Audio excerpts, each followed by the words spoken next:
the constitutional as well as legal grounds, we feel that the impeachment complaint is constitutionally deficient and is a violation of pertinent constitutional provisions, and it is likewise jurisdictionally void, and the same should be dismissed and not entertained by the Senate of the Republic of the Philippines. That, in essence, is the foundation of our campaign. Why defective?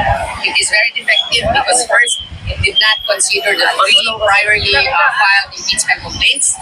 It did not likewise consider due process to the Vice President, and it did not also follow the constitutionally prescribed verification process. And because of these three and other grounds, the impeachment complaint should be dismissed.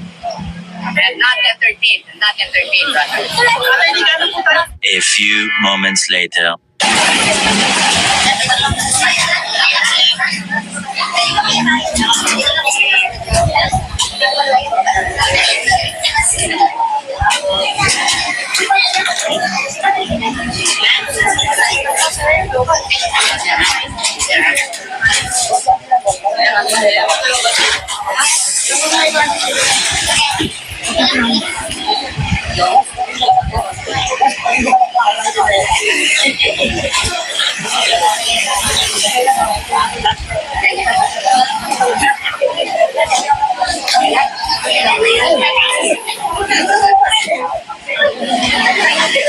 Sir, ano kayo lahat doon?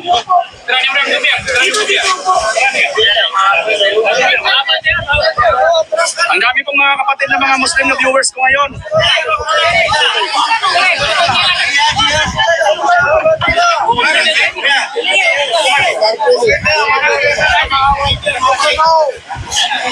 Sige. Ayan guys, ayan. Yan, isang sigaw na, sigaw kayo ng ano, yung sabay-sabay ng Allahu Akbar.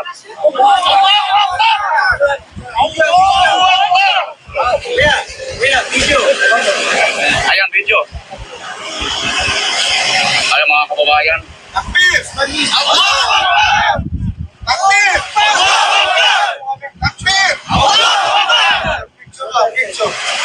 Teka, thank you Marikas.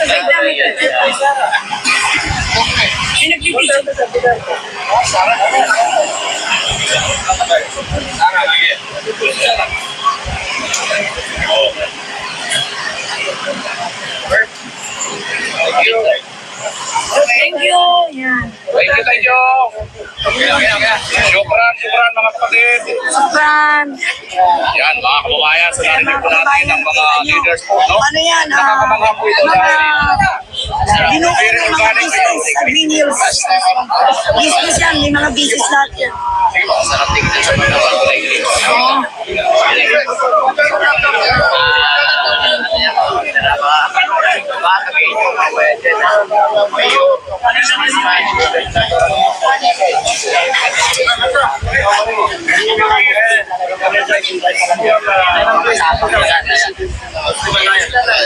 Ayan.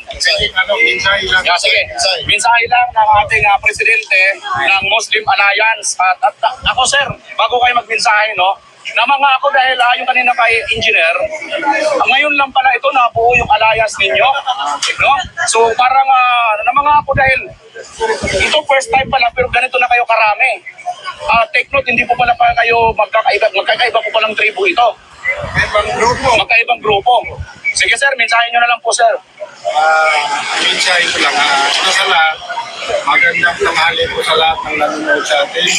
Ang mensahe ko kay Bibi Sara, huwag po kayong matakot. Hindi po kayo nag-iisa.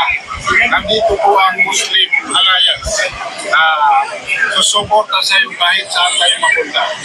At sa lahat po ng mensahe ko rin po sa lahat ng bumoto, mahigit 30 million. 32 million na pumoto kay Bibi Sara. Sana po magkaisa na tayo. Natulungan si Bibi Sara dahil ini-impeach nila. So, kailangan tayo ni Bibi Sara magkaisa para sa ating bayan. Para sa ating bayan. Mga kapatid, mga kababayan, yung 32,000 votes na pumoto kay Bibi Sara. Kailangan po tayo PBB Sara. Sana po marinig niyo itong panawagan namin na sumuporta at sumali sa aming pagkakaisa. Yun lang po, magandang tanghali po sa inyong lahat. Maraming salamat, sir. Sige na lang po sir sa mga susunod ng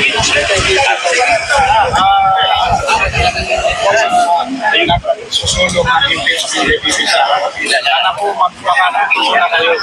Dahil alam niyo po sa inyong mga sarili, kahit hindi po impeachable ang ating Vice President. Bakit hindi nila lang atupagin ang problema ng bansa?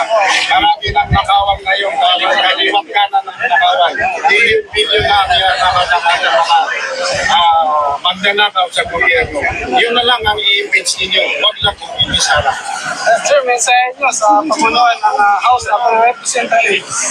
Sa lahat ng ating mga kasamahan sa House of Representatives, gawin nyo na lang yung talagang totoong trabaho. Kalimutan nyo na lang yung impeachment kay Sara. Dahil walang pahato. Dahil hindi namin papabayaan yung Sara. Hanggang sa huli, nandito pa rin yung impeachment kay Sara. Thank you, sir. Maraming salamat. Meron dito sa kanya. Meron dito. Dito. Tara. Dito, sir. Ano? Punta tayo sa Senate.